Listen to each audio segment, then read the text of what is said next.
হ্যাঁ, কোথায়? এই তো অলমোস্ট হিয়ার।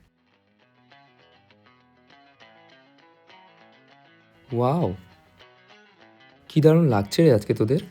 হ্যাঁ, হেভি লাগছে। ঠিক আছে, চল চল এবার। এটা কেমন লাগছে?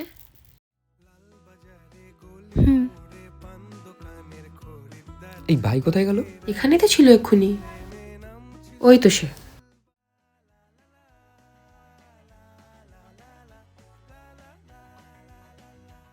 এই আপনি আমার হাত ধরেছেন কেন? ছাড়ুন। এই শোনো, আপনি করে কে বলে? তুমি করে বলো। কেন তুমি কেন বলবো? আরে রাগ কেন করছো? আমাদের কি পরের কোনো ডেটে দেখাতে পারে? দেখছি। কিরে, তোরা দাঁড়িয়ে পড়লি কেন? আয়।